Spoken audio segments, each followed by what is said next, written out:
Power on. Select your players. Pierre, Sarah, Glenn. Select your topic. Games. Select your format. Entertaining podcast. They're called the Button Boys. So make some fucking noise. 'Cause they're gonna talk about video gaming and stuff. Button Boys. Hello and welcome to Button Boys, a video games podcast. Thank you so much for joining us. I hope you're having a great evening. It's November the 6th, which means we're just days away from the first Christmas commercial making you feel guilty for not doing your shopping yet.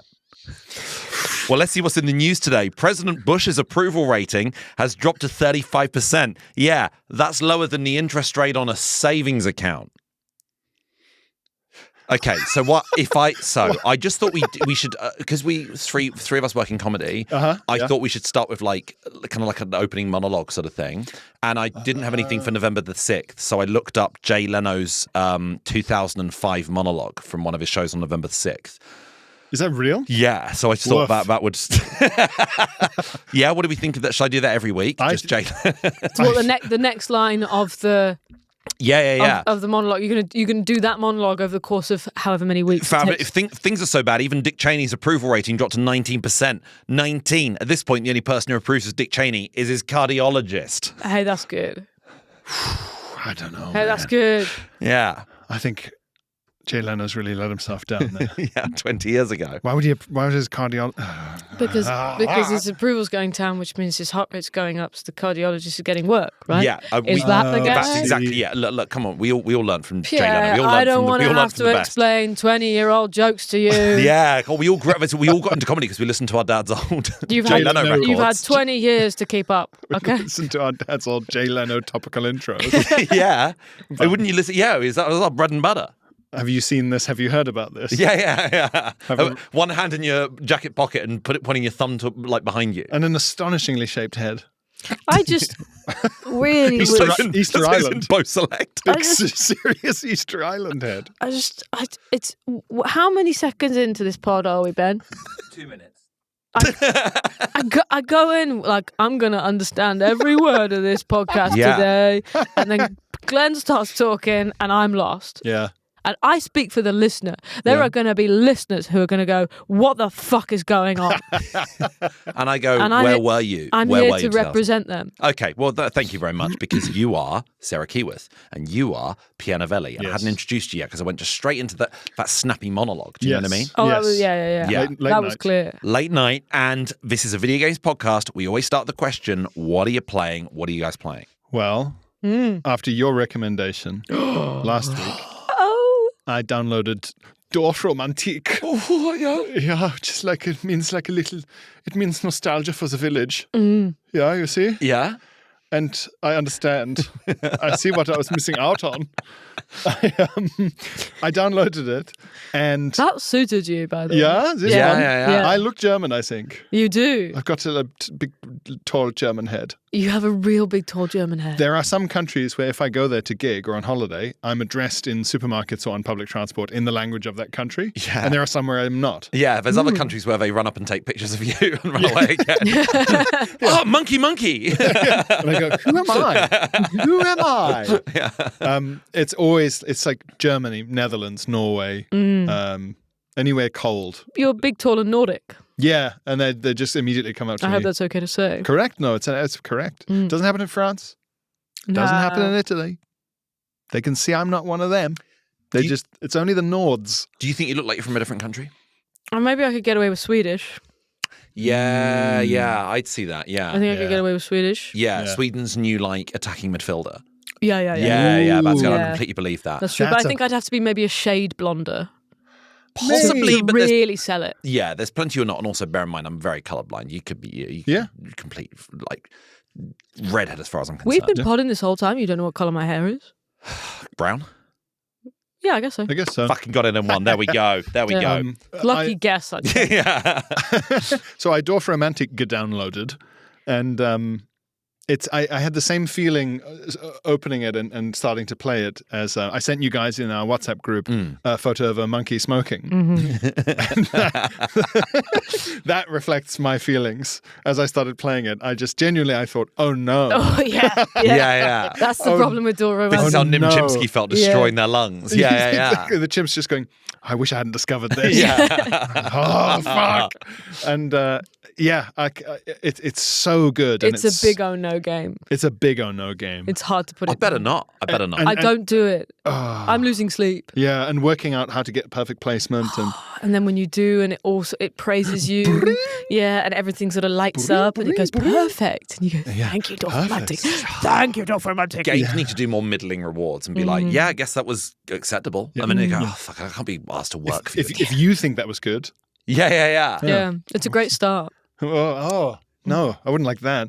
It's so good, and it's so it's visually delightful, even quaint. though It's really quaint. very quaint, and it is cozy. It's visually delightful, even though it's got, in theory, so little variation. Right? It is like the tile edges can just be houses, forest, fields, river, train, blank.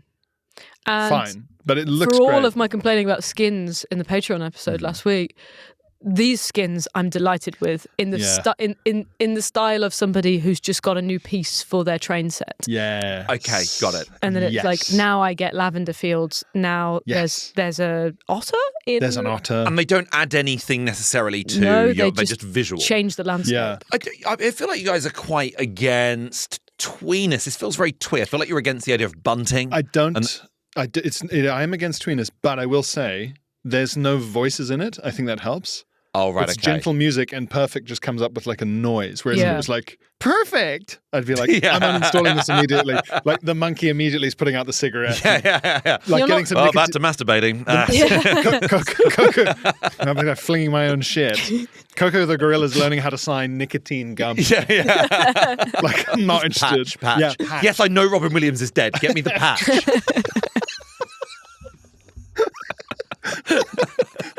Coco upset. No nicotine. Just give me the fucking. Yeah. If it had like voices, like the other thing I've been tinkering with, Settlers, Yeah. where they've got these twee little phrases they say, I don't think it would be nearly as appealing. You don't see people. There's You no don't- people in There's this no village. people. Somebody's got to be driving that train. Yeah, It's so true. there's smoking chimneys, but they're not, so it's the borrowers. Yeah, little Yeah. little trains going around and stuff, and like you can unlock like sakura, cherry blossom, Yeah. and stuff. Like Sometimes it's just maybe nighttime. sometimes it's nighttime in part of the map, like it's a big globe. Oh, like a globe. Yeah. Okay. Yeah, and then in those the houses, their little lights come on.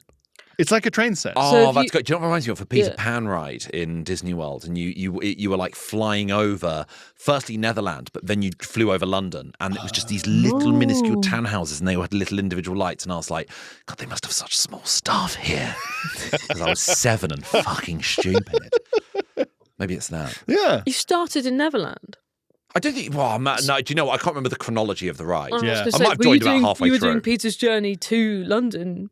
Yeah, but this is the opposite way So around. It like was like the journey we don't even see in the the film. road was called the ride was called Grow Up Peter, and he had to go back to the real world, and it ended with getting like an apprenticeship at Deloitte and Touche at the end. Yeah. yes, Yeah. yeah. It And was You it's- see, quite you see bleak, his actually. first couple of years in London, and he says it's weird how you can be surrounded by so many people but still be lonely. Yeah. That's Yeah. a classic Peter Pan line. yeah, and none of his jokes make any sense. Yeah, because he's He's been been come on from such a different place. such a weird Yeah, experience. because all his Yeah. friends used to be like the Lost Boys from Hook, where that, you know, there was that larger boy who could like roll himself up into a ball so he could He's suck like, his own dick. Which Hook hated. yeah. He's doing it again, Mr. Smee. He had a rib removed. Disgusting boy. That disgusting boy is back, Smee. They say the boy never grew up because he's immature as fuck. He's immature as fuck. That's the only reason he's staying in Netherlands. He knows that when he grows, it's game over. But yeah, it's such a nice game, and it's sort of visually like Catan with the little hexagons, Hexagons. you know. It's great, and it's so simple. I can't believe how much depth there is to it, because it really is difficult to get it perfect. Yeah. Yeah. Is that what you've been playing? I've been playing a bit of Dorfromantik, Yeah. and then I've started playing, and you're going to look at me like I'm mad, because what a strange choice. Spiritfarer. Oh, okay. Yeah. So, What a weird thing to have done. no, not weird thing to have done, because I always think with these sort of games, like, they've got to be for someone, and I felt a bit like, I don't know if this is the wrong word to use, a bit of a tourist when I played it, as somebody who hasn't really experienced what the game was about. And I was like, well, I don't know if this actually is a game that's sensitively and maturely enough written that actually it would be useful for someone who it would be for. I downloaded it because basically I was on the Nintendo eShop and it was on, like, and I was going through all the deals and it was on for like £3. And I was like, I keep reading about this game. I keep getting it recommended to me. I've avoided it because of the subject matter. It's for £3. I'm going to have it for £3. Yeah, and then it sat on my Switch for a while. And then I did a bit more research about it. And a lot of people are saying it's really useful for grief. And if you're listening to this, you're probably discerning the fact that I have had a big grief in my life this year. And so I thought, you know what? I'm thinking about that all of the time. I don't think that this is going to suddenly make me go, oh my God, grief is sad. Yeah. So maybe it will be sort of interesting, and a lot of people have said it's quite soothing. And I started playing it, and it's great. Really? Oh, I'm really Good. glad. I'm not like really deep, so a lot of people have said like there's sort of storyline elements that are quite moving. I haven't got to anything like that yet, so I will keep you posted. But just gameplay wise, visually, we're talking about cozy games today. These are 2 cozy games that we've talked about. Yeah. It's so cozy. It's so beautiful. There's so much to it in that you take over as the Spiritfarer. So you're playing as a character called Stella, who has a cat called Daffodil, and you're sort of sharing the responsibilities of being the Spiritfarer. So you're both Spiritfarers, and you're sort of in the initial bit of the game just setting up your boat. And you're going to welcome all these different characters on. They're all like little hooded characters when you first meet them and you welcome them on the boat, and then they become their like final forms. So one of them is like a really sarcastic chain-smoking reindeer. Yeah, you don't see a single human in the whole game. No. Oh, okay. And then I've just got as far as meeting the sort of toad guy that comes on. And you kind of set up there's all sorts of different things. So like crafting and fishing, and you're growing seeds and things like that. So you're creating this little world on this boat, and then I believe the people will come through, spend a bit of time with you. You'll help them kind of fulfill their final wishes as they are guided into the spirit world or wherever they're going. And but it's like side scrollery. It's that kind of mechanic. You're running along your boat in that way, and then you've got a map, so you can choose where you want to go on your boat. So the map is expanding. There's different locations you're finding, and you go to different locations and meet different people. It's very cute. Yeah, the music's incredible. I brought up on the soundtrack episode. Oh, yeah. It's really, really nice. And it's hand-drawn as well. Like, it's the animation's gorgeous. And when you go to sort those... of anime Disney-esque kind of, like visuals. Cool. Really, really beautiful. I'm so glad you're enjoying it. The sense of humour of the smoking reindeer is absolutely bizarre. Yeah, but it feels a bit odd because everything is an animal, but when they do end up revealing the sort of real-life, like, human illnesses that they have, you go... I don't think hedgehogs can get that. But that's the only element that sort of jarred with me. But it's a bit where it stuck out to me where the reindeer says something like, "My knowledge of growing seeds is as small as my father's capacity for empathy," or something. You're like, okay, I guess we'll get into that later on. You must be the one of the reindeer that left all of Santa's ones bummed out. But it also makes it just quite funny as well. So it's I've been enjoying playing it. That's a big endorsement. Yeah, Spiritfarer is great. It's a really, really great game. I've had a similar theme, just purely visually, in that the games I've been playing this week have had a very Saturday morning cartoon feel. There have been 2 I've been playing. One is called Absolum. This came out in the last few weeks at the time of recording. And as if my Hades roguelite fix could not be sated, this is a roguelite again, but this is in the Streets of Rage Golden Axe sort of beat 'em up format where you're sort of moving up and down a screen and sort of left and right. You're looking at it a bit sort of diagonally, and you're clearing screens of enemies. And it's very elves and dwarves and goblins and D&D, and a bit like there was a game called Divinity Original Sin II, which was the makers of Baldur's Gate 3, which it's before they made Baldur's Gate 3, and that's basically D&D on the beach, and that's what this is. It's lots of pirates and beaches, and every single screen that you clear, you're then rewarded with like, okay, your attack is now worth 5% more, and that's you're constantly building up, getting these long-term upgrades. And it's very, very satisfying. If you liked Hades, even if you aren't into the Streets of Rage Golden Axe thing, which I don't think I am, It's really good fun. It's very frenetic, and it's a loud game. You really feel the punches. It's a proper like fucking beat 'em up, and that's really good fun. So Absolum's one I highly recommend. The other cartoon-based one I've been playing is called Dispatch, and it's quite early on in the process of Dispatch coming out. Dispatch is made by a couple of people who worked for Telltale Games, who made the Walking Dead game about 12 years ago, which was like decision-based game where like there was a bit of light gameplay. You'd move your character around, but it was all about the dialogue choices, and you'd have two major characters who are suddenly set upon by zombies, and you can only choose to save one, and that then molds the entire storyline based on your decisions. And that's what Telltale are always really great at. Dispatch is animated like a Saturday morning cartoon, and Aaron Paul from Breaking Bad is the lead in this.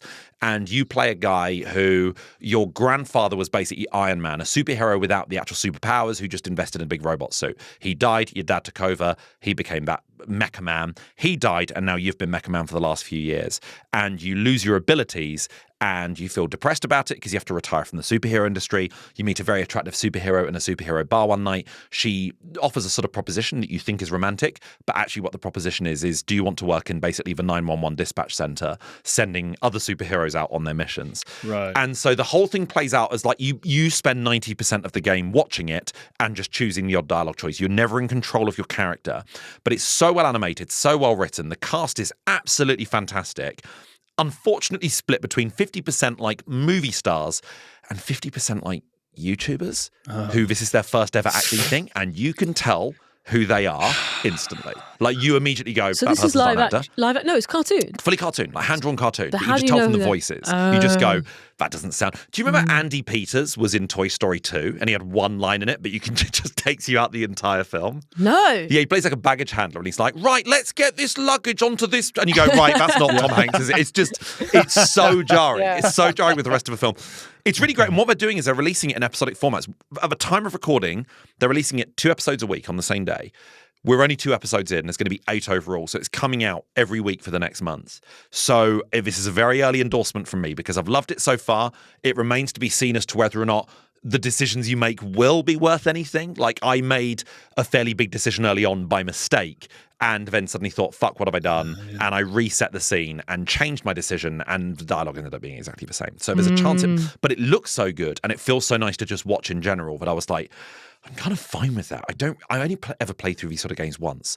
So it never really matters to me that my decisions don't matter because I would never get to see what it would be like if your consequences were the same. The only issue with this game is it led to one of the most embarrassing moments I've had in games in recent years. And I am humiliated about this. Oh, no. And I'm going to get you to read out a screenshot I've taken. Now, at the end of these Telltale games, what they usually do at the end of each chapter is they show you statistics of how your choices matched up with other real-world players. So it'd be like, you and 56% of other players decided to side with Nate or that sort of thing. Right. Yeah. Okay. So, and always, the decisions are always like you and, it's between 45 and 50% of players. Could you, at the end of the first episode, which I played, Sarah, just read out that first one I've been given. That's fine. This one's fine. You and 56% of the players answered the reporter. Yeah, that's just a normal stat you get. That's okay? normal. Okay. Now, this is amongst the most stupid and amongst the most lonely I've ever felt with regards to my stupidity. Pierre, could you read out this other stat I was given? Oh, no. This is damning. Can I just say before you read it out, the gameplay is split between obviously this cartoon just playing out and you making dialogue choices. If there's a bit of combat, Just read it out, Pierre. No, please. The other half of the game is you actually in the dispatch center and you're sending out superheroes to various missions and being like, you based on their abilities, you're like, you're a fisticuffs guy, so I want you to go into that bank robbery and deal with that. Right. There's someone who's going to jump off a building. You're good at speech, so go to that and convince them not to. Inevitably, what happens is as soon as you assign someone to that, someone else who needs good speech is required on the other side of the map, and you've only got a limited number of superheroes. I didn't listen properly, and I misunderstood a certain crucial element of it. Just read the fucking thing. I'm sorry. You and 0% of players barely passed SDN's tutorial shift. Oh, my God. So you and no one else on Earth. Barely passed to me is a fail. You failed it and they let you keep playing the game. It's also mad to have a bracket of barely passed. Yeah, right. Just leave it out. Yeah. So is it just you and 100% of players fully did it? Is that what everyone else in the world got? Everyone else passed. Me and 0% of players. Remember, this is a popular game, by the way. I'm not the only person playing it. The only person who fucked the tutorial so hard It told me off. that you're like a global outlier. Like I didn't even know you could fail a tutorial. Yeah, and keep playing the game. You're not supposed to be allowed to keep playing the game if you fail the tutorial. Yeah, your console should just blow It up. says I passed it. Barely. Barely passed it. It's you did so badly at the tutorial that if someone did a statistical analysis of people who've played the game, they'd have to say, obviously, don't count Glenn. Yeah. Because it ruins I the think graph. he must have been Like, AFK. His controller must have been switched off, and Yeah. he just didn't his play the... controller was in the tumble dryer. You did so badly at that tutorial, that games company have hired a tutor to come to your house. Yeah. I still have to pay them. He's like, Yeah. It's not like free. It's not like on the NHS. no, the guy's like The Exorcist. It's all fog and piano music. Yeah. I keep throwing up on him, and he's like, "Yeah, you seem like you'd be bad at this. You seem like you'd be bad at this visual novel." I don't know anyone else who's ever been bad at a visual So- novel. Okay. What were you learning did you to do? do? Because in the dispatch center, it's sort of like this crime's happening over here, and you sort of go, "Okay, sign this guy to here." So can I ask? yeah. Presumably, you've got like a bank of heroes on your left here. You got these little faces at the bottom, like Yeah. a Tekken selection screen. Yeah. I mean, a map of like New York, whichever fictional city. So you're like going- New York, like New York. Yeah, and then these exclamation marks flash up, and you Yeah. point at one, and it says you can put between 1 and 4 superheroes on a particular On a case. job. What I Yeah. didn't realize is at the end of a case, they've got to like sign back in again, and you've got to be like, you did a good job. You've got to acknowledge that. And then they're available for other missions. So you thought you were I didn't running realize that. I just thought I'd run out of people. And all these missions kept expiring. You'd be like, you've let 1,000 people die today. And I'd be like, well, actually, my superheroes need a bit of a rest. Thank you very much. They haven't come back yet. I'm the only person who gave everyone an inset day, like teacher training. But yeah, okay. But Saturday morning cartoons leads us into the topic, which is we're just talking coziness. Bear in mind, this is our first ever evening recording. Yeah. We're all wearing more than just a t-shirt. We're all wearing, like you and I are wearing cardigans, Sarah. Yeah. Yeah. You're in a nice jacket, Pierre. Pierre's got his jammies on. It's the end of Formal. October. This is Mine's- cozy. Yeah, you've got the nightshirt and the flap at the back. They're not Jim Please Jams. blow out the candle. They're James. Yeah. That's James, yeah. You can have that. You need to stop saying who goes there at the top of your staircase. And you've got a very floppy hat. I've got to stop saying "leave me foul spirit" Yeah. to whoever comes to the door. You've been holding an oil lamp for this whole record. Yeah, it's so like, why? We've got decent lights. This is your lighting setup. And you need to keep stop being saying- visited by ghosts. Yeah. Who could that be at this hour? Yeah. Things like that. So this is a cozy time of year. It's a very cozy time of year. Yeah. It It's got dark. October. It got dark about 11 hours ago. Yeah. It's dark at lunch. Yeah, it's like about 7:15 at the time of recording in the evening, and Yeah. it feels like it's been night. I feel like it's 2 a.m. Oh. How long it's been dark for? Yeah. Yeah. I do want to talk. I mean, we all want to talk coziness. I think coziness can be split into 2 different categories of just like actual games where the content is cozy and games that you play for coziness in a sense of like comfort. Do you know what I mean? The game itself isn't cozy, but you get a sense of But comfort. it gives from you it. comfort. What is I that get for you it. guys? I get what you're saying. Mm-hmm. Oh, I mean, now Dorfromantik. Of course. Why wouldn't it be? I don't know if it counts as cozy. I guess because it is eternally outdoors, right? And you're essentially your eyes in the sky. It's so cozy. But it's cozy for what it creates. But then it does have a little choo-choo trains. Little Of choo-choo course, that's cozy. It's Yeah. called the Central Cozy. Diorama. Yeah. It's a diorama, which if you don't know what diorama is, that's a shortened version of when Bananarama have got diarrhea. And they, have, Short. they have it so often that made the they word. needed Yeah. a shorthand. Backstage, there's a real diorama. Another diorama situation. What do you mean? Have you not been here before? have you not been down to Pinewood on a Friday night when Bananarama are performing live Banana Rama's rider on TFI Friday in 1992? is pork sushi. It's going to keep happening. You have to be ready. Do you think I've got time to constantly be saying banana rama? but I've got time! diarrhea. Do you know how many times I've said Dinama Raba have got bibarrhea and humiliated myself in front of the grip? It's why we came up with the word portmanteau to mean Natalie Portman's gâteau. We haven't got time for these things. Busy. Yeah. Button Boys. Dorfromantik, like a diorama in a game is always going to be cozy. There's a game that came a couple of years ago called Tiny Glade, and the idea is you just make ruins. It's pressure free. You just make gorgeous ruins in the countryside or in the woods, and you go, I'm going to create just one wall of a church, like stained glass windows still intact. There's vines growing up. There's no end game to this. You just play it, and it just happens. Oh yeah, my partner would love that game. Mm-hmm. I will say the Settlers game, incomprehensible its campaign is, if you play sandbox mode on your own, there's stuff that your settlers can build that's not like, you're not building like a house for more people or a blacksmith. You can just build decorations. You can just build like hedges and flowers and lamps and. Do you like building in a game? Yeah. Like create complex creating? Yeah, it's nice. It's soothing. Like Sims is like that. I've got you in a Minecraft trap. No. What? No. Yeah. I do look at Minecraft, like I think it would have eaten me alive when I was like 12, especially. My problem with it being described as complex building is that it is, but in order to get complex, the scale has to be so big that the big block pixels, you zoom out and see this huge cathedral. I just don't like that everything is blurry. Yeah, I want it to look gorgeous at the end. I like it to look already detailed as I'm doing it. Yeah, you want to see it all. That's archways and crenellations. That's the satisfying thing about Dorfromantik is that you put your one little forest tile down, then you stick another forest tile down next to it, and you're like, that's already a forest. I've made a landscape. Yeah, that's nice. I like that. And it adapts. So if you've got nighttime houses somewhere, you get given a tile with houses. You can put it in the daytime houses. That will be a daytime tile, and then if you put it in the nighttime, it will go dark. Yeah. So it kind of makes it makes it real for you. They go, we'll handle we'll make this gorgeous for you overnight. It makes it gorgeous. It's got one. Yeah. Oh my God. It's exactly what it is. It's Trini and Susanna. Yeah, it's Trini and Susanna. Yeah. And so we'll look back on Dorfromantik in about 20 years' time really unfavourably and go, Dorfromantik was so fucking Why problematic. did they make people stand there naked? Different tone. It was the rural German Trini and Susanna. Yeah. They used to like examine the sewage pipes under the house like Dr. Gillian. Oh God. I think if I was given an infinite amount of time and I was like on a desert island with one game and I was given like Planet Coaster or something like that, or Planet Zoo, I'd make a really aesthetically pleasing, lovely looking environment. I'd really care about it because it would just be the thing you return to every day.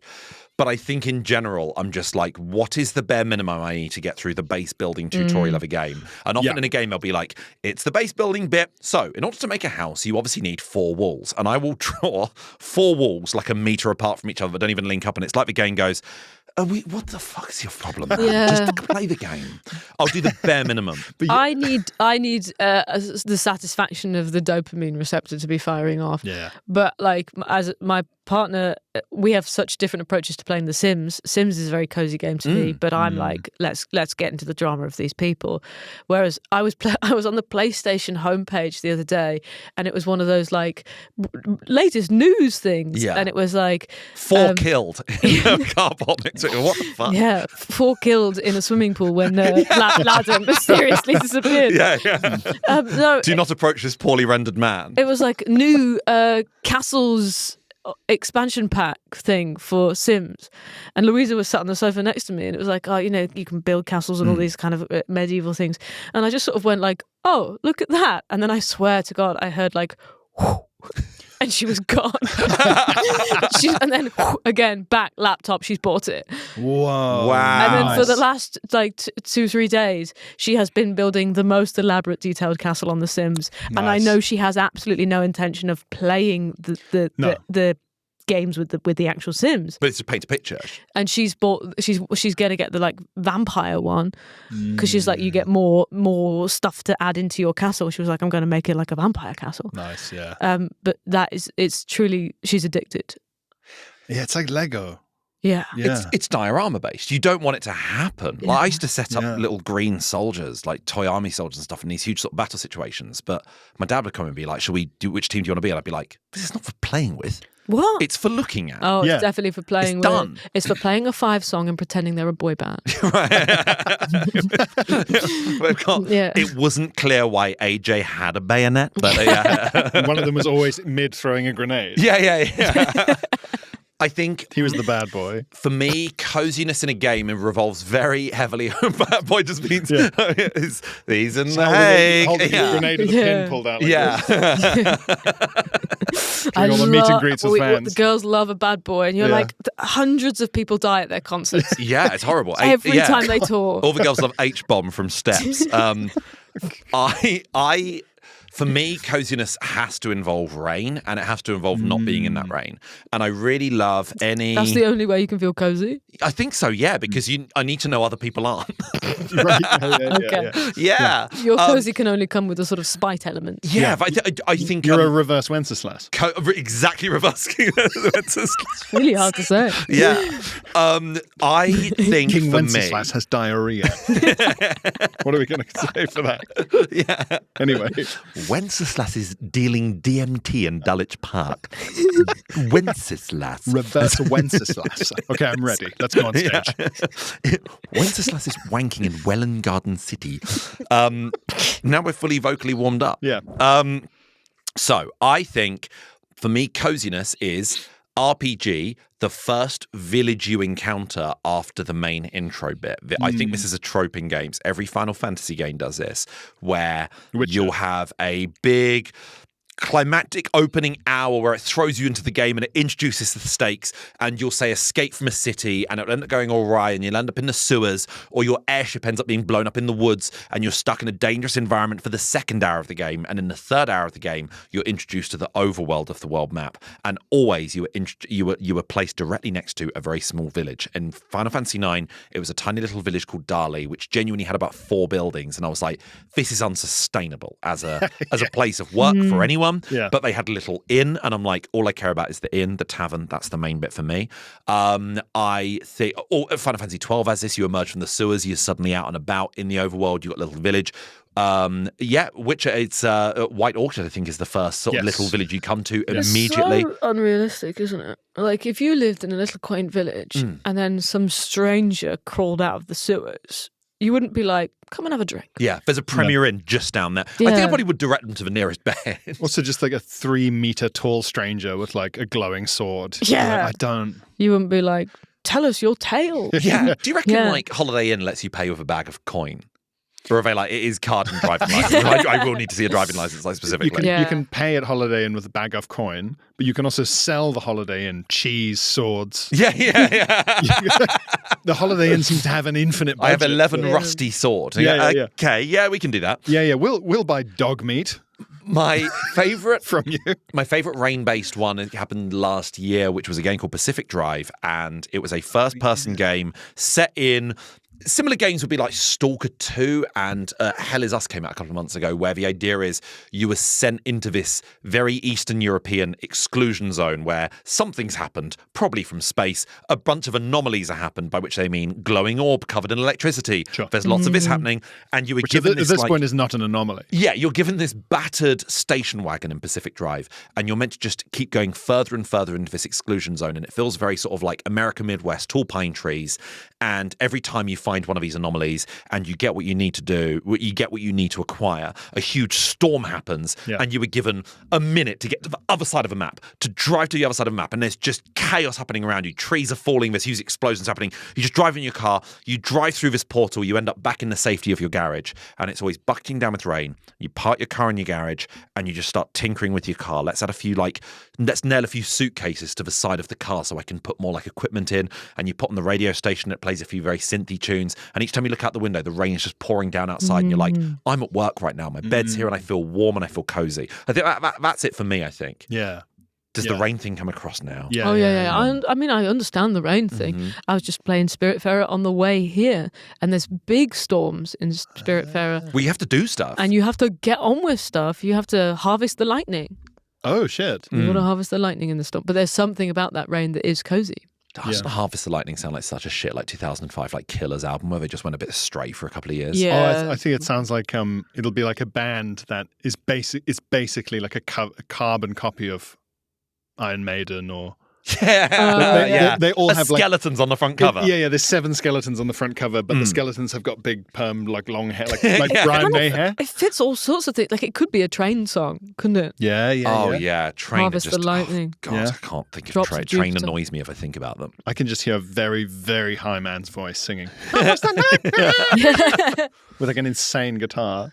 Shelter from rain and coziness, Uncharted 4, when you end up in the Caribbean for the first time, and it calls back to that opening mission where you were like on a boat and you're shooting at other people on boats. And Nathan Drake is so injured, he can only walk slowly. But each time I walked under sort of a rock and just found a skeleton, but there'd be like just the remnants of a campfire from 400 years ago. And you'd be like, yo, someone slept here. This feels really nice. I could sleep outdoors in the Caribbean. I know it's pouring down with rain, but I'm under a rock right now. It's so rain-based for me, and I don't know why. Rain-based or tavern-based? Yeah. Like any Baldur's Gate 3, again, the way you can angle the camera is you can make the city look like a diorama. Well, you're a very pro-tavern man. I'm a pro tavern man. I do like it in games where I can look at what's on tap. I really like that. Cyberpunk has got like, oh my god, there's actually like they've got like a range of stuff that you can see because it's in first person. Do you feel like there's just something about being a sort of intrepid explorer having a bit of a break? That's what speaks to you. Maybe it's that. Maybe it's because I'm on tour at the moment and there's nothing I like more than just like you go to a quiet venue afterwards. Last time I did a tour, 2022, one of my final tour dates was in Exeter, and it was on the same night as the absolute final episode of Happy Valley. And when it was finished, I like rushed to the nearest pub just in time for it to start. I got my laptop out and I had a massive burger and chips and a pint. And I just felt so like, I've done my toil for the evening and I'm going to watch Rescue Our Tommy. Stop our Tommy. All right. I had this... last year, sorry, I got distracted then because I realised that it's not Tommy, it's Ryan that she saved. But God, Sorry. that was I did correct myself and say stop, Tommy. That was an uncharacteristically pedantic thing for me to do for a TV show that I only watched in full quite recently. I think you can be a dickhead. I think you have got it in you. You've never demonstrated, but I think you've got it in you. I fully can. Yeah. I fully can. Like Celia Imrie on The Traitors, I can be quite two-faced. We can bring it out of you like the Emperor in Star Wars. Yeah, I feel it. Yeah. There we go. There you fucking go. I saw it. And it's quite close to the surface, actually. Yeah. With only with us. Oh yeah. Okay. The moment I step into the studio, we look back and there's a moment on the camera like where you're like Bilbo going. Suddenly you've got like needle teeth. my fists are clenched for every record. Yeah, you look like the Arthur meme. Yeah. I was on tour last year and I'd done a show in Norwich and I was waiting to get my train home the next day this time of year, so I went into a cafe that was all done up like Gilmore Girls in terms of like little pumpkin-y things and like Luke's cafe. Like Luke's cafe. It was like super American style, autumnal, and I sat in that cafe and played The Sims. Nice. There we go. Such a feeling of contentment. Yeah, that's nice. And that was like right at the start of my tour, and I was like, "This, you know what? This life ain't so bad." Touring's okay. Yeah. I think any game mission that has a bit where your character's in the snow and then is inside a largely sort of wooden fireplace style building. Yeah, but despite the bad opening of Red Dead 2. When you rescue Sadie Adler and you go into a little cabin and you're just making your way through all the drawers and you go, they've got a fire going. Can I just stay here for like an hour? Yeah. This does feel good. Yeah. Any kind of fireplace on Red Dead, I think, just sitting around. Yeah. Yeah, and you get the bars in Red Dead. I'd sit in the pubs. It was just like, because you watch people just like, I like seeing people who have finished work for the day. And the little like sort of on the go camp that he would create to just sleep wherever he wanted. Did you ever do that? Yeah. Because it was like, Hosea introduces it as quite an early concept when you go hunting for a bear. And even though the map's massive, you're only ever really about 4 minutes ride away from like your actual camp. But I think I did it once because I was told, it's sometimes like triggers cutscenes and stuff like that. But it also just looked amazing. If a map was like 4 times bigger, I'd be doing that all the time. I did it a lot, but mostly because I think I was just like, I want it to be daytime now. Yeah. Oh, I guess there's that as well. Yeah, traversal in games can sometimes feel cozy. Death Stranding was one for me. Where what I like about Death Stranding is, in any other game, you'd be like sprinting across a map. Spider-Man, it takes you 2 seconds to get from Manhattan to Brooklyn because you're just swinging across. Whereas with Death Stranding, it kind of like it was the speed with which you'd walk along a beach where the tide's kind of gone in a bit too much. Yeah. And this bit's quite rocky, but there's loads of water. And you will happily walk 4 minutes in one direction, realise it's a dead end, and just go, right, we'll just come back the way we came. And you're starting to go shoot. But I like that in Death Stranding, you're walking with your backpack and you go, right, this hill, I think I can try and get this angle. You give it a go for 10 minutes, doesn't work. You just happily make your way back down again. And it just changes your attitude towards games. And then the rain happens, and obviously it's bad in Death Stranding because the rain ages you. It's like the beach that makes you go old, and M. Night Shyamalan's old. But there's something nice about walking through rocky outcrops. There's a coziness to that. Yeah. Again, because I guess it's happening to someone who isn't me. I think if I was going to Hannibal Lecter analyze you about this, your coziness. Yeah. It's because you like seeing people who finish their toil. Yeah. And are in a tavern where they're having like a big wheat beer and a hunk of bread. Yeah. Because you want to finish your toil. Yes. But your toil will never be done, Glenn. No, I think it's because I get so jealous. I think I'm it's on tour at because the you were moment. waterboarded as a baby. I was held just at the wrong angle. Yeah. Yeah, okay. And my mum accidentally put a flannel on my face and ran me under the tap. Yeah. Yeah, That's probably what it is. But I think I do Because get, you wouldn't could talk. happen to anyone. I do sometimes get jealous when I'm on tour at the moment. I sometimes look at the You audience. wouldn't talk. Yeah. When I'm You on just tour, wouldn't talk. You wouldn't. Yeah. Oh, you're not going to talk, are you? Yeah. what do you know? Yeah. Sally had a cold. She didn't tell anyone. I do get jealous sometimes when I'm on tour and I look at the audience and I'm like, you're on a night out. Yeah. Yeah. And I'm at work. Yeah. This reminds me of when I was a waiter. This is exactly the same. Yeah. This is exactly the same as when I was a waiter, and I hope you're having a fucking nice time. I'll spit in your jokes. I get jealous of people. Yeah, I think it's that. I like seeing people who have finished their tour for the day. Like Chloe Starling never sort of refuted those accusations from Hannibal Lecter. No, she never. Yeah. Actually, Doctor Lecter. It's a bit more complicated than that. But I guess you would say that, wouldn't you? Why did you have to bring my bones into it, fucking weirdo? I Stardew Valley. Let's face it. Of course. One of the Let's big hitters. face facts. Big hitters, Stardew cozy-wise. Valley is cozy. The pub, the fact that everyone does go to the pub on like a Friday night and you go, there we fucking go. There's certain Pam's in the pub every night. Big of course society. Oh, I sort of hated my relationship with the pub. He is. Why? What was your issue with the You're pub? problematic Because I drinker in only- Stardew Valley.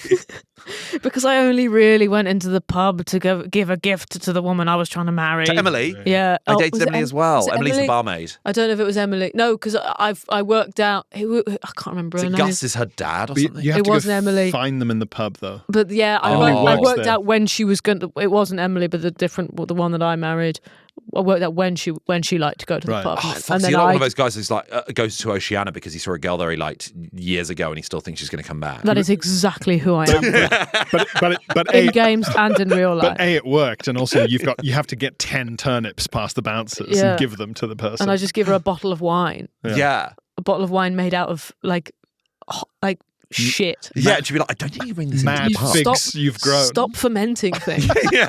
Stop fermenting things and give them to me. Yeah. Hey, that guy who just moved to town keeps making his own like toilet wine and bringing it to me. Yeah. I love him. And then he keeps saying, as long as you say, thanks, this is a great gift, I will keep giving it to you. Yeah. Because I want you to marry me. Because I want that little heart icon to go from half to full, Yeah, and then the yeah, next one. And It was so annoying in Stardew Valley that they never explained who liked what. And you'd give someone gold and they'd be like, I don't want gold. I want some more of that shit you've been Yeah. producing. Yeah. What? I like that weird cabbages. turds girl. Yeah. And sometimes they'd stop you in the road and be sort of like, hey, I'm really in need of, and then the font changes, some shit. Have you got something? Yeah, what? Why have you come to me? Why am I your go-to? Please use your Why own. do I look like I've got shit at home? Yeah. yeah, you're a farmer. Point and click games like The Secret of Monkey Island or Broken Sword, just because the characters tend to be dressed for coziness. In Broken Sword, I feel like he's the sort of guy who wears like cable knit jumpers. It's got that Belgian Tintin, like European cartoon energy to it. A lot of detective games. Anywhere wood panelled, I think, is a commonality here. Mm-hmm. The ending bit, no spoilers, of Return of the Obra Dinn. Yes, when you're off the boat. Yes. Well, any time that you're in a sort of Sherlock Holmes style office, I think is very Yeah. cozy. Sherlock Holmes, just full stop, is cozy. Yes. Isn't it? Yes. It was on Baker Street, famously the coziest of tube stations because there's a Wetherspoons directly below it. Yeah. Which You we all can- love. You can drink there and then go scream at mannequins Yeah. and man two swords. You can go Thanks there for and clarifying. I was like, is Sorry, there a yeah, next around the Yeah, corner? I had absolutely no you can idea. go. You can get. You have a load of ruddles at the Wetherspoons. Yeah. 10 1.99 pints of ruddles, and then you go bellow at the mannequins and two swords. And that's how you fuck just like Pam and Sherlock Stardew. used to do It's just like how Sherlock used to do it. Some cozy ones from me. Pentiment. Again, because it was full of just meats and cheeses and Again. sleeping in a cabin in a fucking tavern. I'm so predictable. Yeah. Monasteries. I love a monastery. There's a bit in the original Kingdom Come Deliverance where you have to go undercover at a monastery for ages, and it's like in the name of the road, you just have to be a monk for ages. I found that cozy. Lake, we've spoken about it before. Of course, it's Lake. Sweet Lake, strange horticulture, strange antiquities. The idea of running a thaumaturgist shop and seeing just the rainfall outside of people come in and sort of go, I want my neighbour's head to fall off. Can you give me a plant? And I'm Anything like, that's sort of anything that's seasonal, anything that changes, anything with a gorgeous landscape where you can anything where you can feel that it's a cold day but it's warm in the sun. Yeah. What about coziness where the game itself isn't cozy but you get some comfort from playing it? Is there anything where you're like, I know this isn't cozy, but I just find it's my comfort food gaming wise? Well, this is kind of cozy in that it's cutesy, but it's not an explicit cozy game in the way that we've been talking about other ones. But Sackboy is a very cozy game, and Little Big Planet 3 are very cozy games for me, mostly because I play them with other people. Yeah. And I'd say that I've definitely got a lot of like fond associations of, especially like autumn winter time, of playing PlayStation at home and it's sort of cold outside and we're like hammering our way through the levels of Sackboy. It's very Christmas Day adjacent. It's Christmas Day coded. I feel the same about Astrobot. Even though Astrobot now has like Christmas levels, there is nothing explicitly Christmassy about Astrobot, but I'm like, but it is. In fact, that's a good observation. Little Big Planet 3 is one of the first games I played when I first got a PlayStation 4. And there was a big gap between me having a PlayStation 2, never had a PlayStation 3, and then getting my PlayStation 4 in adulthood. And it was one of the games I was given with it.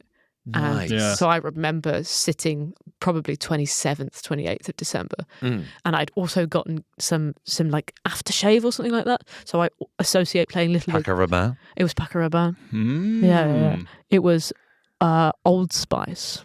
Oh, so you've got like a you're full playing Sackboy smelling fucking incredible. You've got a full like Proustian memory palace available to you. Just to clarify, it was not Old Spice. Okay. It was not. Is it dupe? Would you want to know what? I want to know. Yeah. I wear something. Actually, what's embarrassing is the aftershave I wear is the most cringe in terms of like masculinity. Okay. It's called Spice Bomb, and it's Victor and Rolf, and there is one called Flower Bomb for the ladies. But the Flower Bomb bottle is really gorgeous in that it's like this sort of round bottle with a really nice designed flower as the lid. Yeah. Spice Bomb is a grenade. Of course. Here we go. And it's so embarrassing that that's what it is, but it does smell really nice. Nice. It's a great scent. That's nice. Yeah. I love it. It's sort of like, we need this grenade to smell quite pretty, actually. And I hate that, like, occasionally I'll have to go through like security at an airport with what looks like a grenade in my bag. Yeah, and go, don't worry, it's just over 100 milliliters of liquid. It's just full of smells. It's full of smells that I give to myself in small doses. Yeah, I associate that with playing Little Big Planet 3. I think you could. That's a great like. Smell is the most like memory based thing. Right? Like you could. Wish you could Shazam it. Wish you could Shazam smell. Smells. Yeah. I think you could if you're ever stuck in a game, you could just spray some on yourself and your eyes would go black and you just nail it. You get better at the game. I like it. For me, it's Hitman, just because in all the Hitman missions, you end up having to replay them so many times to try different ways to take out the targets, and it ends up becoming like a home. And I find there's something weirdly cozy about like the reality behind a glossy event. So many of Hitman's levels take place in one of the most famous ones is a Paris like fashion show week one. One of them's like a Formula One racetrack mission where you're having to take out basically a Formula One race driver during their race. But what I like about those games is it's also about the back rooms and the corridors behind those event spaces. And so you get all these pristine white corridors and staff rooms and drinks dispensers and stuff like that. And I like the humanity behind the big glossy side of it. I for some reason, even though it's visually sterile, I find that cozy. Because it's lived in, and that's the day-to-day reality behind the Paris model. Anything where you build custom maps. Like it's basically Hogs the of same War. thing. And Ring the Bell, Age of Empires 2. We're just going to thump the table on this occasion. I have a bell. I'll bring it instead of a bell, just a. That's the bell. Which is for us an exasperated sigh. Yeah. Really good, like randomized custom map buildings, and like you say, where like you're actually spending the time to make something look visually nice instead of just going, well, I need to build the farms next to the mill because that's the most efficient way to win the game by getting food quickly into the mill. Building these like, and you see it in the campaign missions as well, where they try and build like Constantinople or something using the stuff from the game. I remember that, yeah. All the houses in a row and like paved road Ooh. instead of just the grass, the generic grass, and like little lamps and things. And you go, yeah. It's like when Roller Coaster Tycoon would do like Alton Towers. They'd do a DLC and it would be like full Alton Towers. And you go, it's Oblivion. I'm not tall enough for that yet. That's crap. I've seen it. That was really good. The effort, and you go, what I thought looked pretty is nowhere near what people are capable of making. Yes. I do wish that I had the patience to get into that a bit more, but unless there's like a true benefit to upgrading your path, I'm having the dirt track. Yeah, it's true. Yeah, until AI knows what is aesthetically pleasing to a human eye.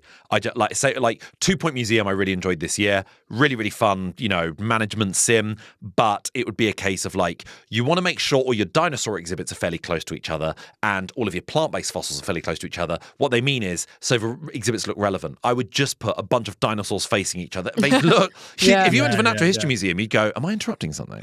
but I would then get a higher point score than like Katie would, when Katie would make it look aesthetically pleasing but wouldn't get the bonuses. Yes. But there's games get that. the horrible Forge of Empires game that I occasionally download on my phone and then delete when I try not to come. Which is so you're Blade Master 2 Sorrow of the Dragon. Yeah. Oh, it's just, it sucks. And it's like, come back in 36 hours to finish this. Yeah. And if you don't want to wait 36 hours, give me hard cash. That has your village has like a happiness meter, and some of that is impacted by the aesthetics of the place. So then you upgrade. You changing the dirt track to like a nice like pavement means that it's sometimes your objective will just be like gain 100 happiness. Yeah. And so just doing that, and then you look at it and you go, that does look nicer. You're right. Did you ever play Stronghold? No, I've never played Stronghold. The Stronghold series of games had a happiness sort of happyometer, and you could decide what kind of lord you wanted to be of your medieval thing, and you could either build like loads of pubs and like a maypole where people would be like, sort of eternally. And are they like worshipping you? No, it's just a maypole in general. You're like a real medieval lord, not like a fantasy one. But yeah, they'd just be like deathlessly running around this maypole just for all time. Just and like happiness would go up. And that's one of the other games where the sound effects are embedded in my brain. Yeah. The people are happy, sire. That's what they'd say. Oh man. Shut up. Is that how you feel? Like, do you ever hear that sound effect whenever you've like hosted a dinner? Yeah. As you put a big pie down. The people are happy, sire. Yeah. Yes. And they had a sort of kind of obsequious like Jafar voice for that, like your assistant, to tell you governance things. And they had a kind of lumpen farmer voice for when you like, you could increase like rations, like you could decide how much food everyone got. And if you went to double rations, the voice would go, ooh, double rations. Do you think this like is why sort of villains are villains? I mean, going back to Captain Hook, do you think he was like a reasonable guy until Smee's like fucking talk like that? Yeah. Kept saying the same phrases over and over again. Yeah. He's like, Smee, why are you doing that voice? Yeah, stop it. Stop it. You sound insane. Oh, stand up straight, you fucking weirdo.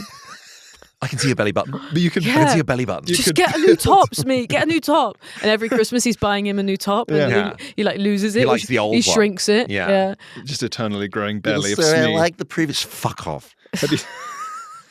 You could also build gallows and frightening gibbets and gibbets, or however you pronounce it. But if you lined up like 10 gallows in a row, they'd be like, this looks pretty, sire. The people are impressed. Yeah, sire. they're swaying in the wind. It looks funny. Well, if gallows on the way to the pub. Yeah. People are confused, sire. The people aren't sure about your civic priorities. The people are unnerved, sire. The people are having a cautious pint, sire. But you could also build things that were just for the aesthetics and stuff. But that was one of my problems with strategy games like Age of Empires or anything like that, because you go, well, the thing to win the game is to continually build logging camps deeper and deeper into the woods as they get like completely chopped down and don't grow again. Yeah.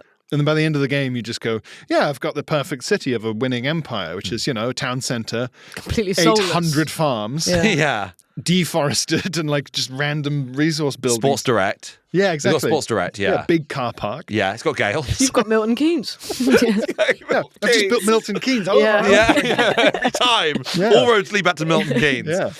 Well, I think that's all we've got time for the main episode. But if you have enjoyed what you heard, obviously do remember you can sign up to our Patreon, which is the cost of about a pint a month. You get a whole brand new episode every single week, plus access to all of the extra episodes we've been doing since we started this podcast back in June, July? There's a ton now. I've got a special Patreon question to ask you guys because I've been thinking about it and I was like, it's not relevant to the episode, so I'm going to ask you in the Patreon. We'll See, chat this about it is the sort over of there. teases that you won't get on main. But in the Dangle meantime, that like a big carrot in front of your nose. And the Discord has got literally hundreds of people in it.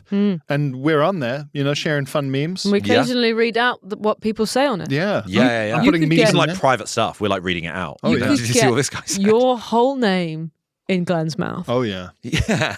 No matter how long it is. Yeah. You could be Jan Vennegar of Hesselink if you remember that player from There back in is the day. I'll say it. no name too long that won't fit in that mouth. No. I'll tell you that. I'll say all of them. I'll tell you that for free. We're talking 8, 10 syllables. Oh, yeah. He'll do it. Absolutely. If you do enjoy the podcast, please do tell people that you know and love, or even if you hate them, give us a rating on Spotify, subscribe on YouTube. You can also sign up to the free tier of our Patreon, where you get access to our Discord, so you can get chatting to us as well. And every time we put up a punt for questions of what topic we're going to be talking about, you can get involved that way as well. But in the meantime, thank you so much for listening or for watching. We've been the Button Boys. You've been Sarah Keyworth. You've been Pierre Novelli. I've been Glenn Moore. Thank you so much for being part of this. We'll see you next week. Goodbye. Button Boys.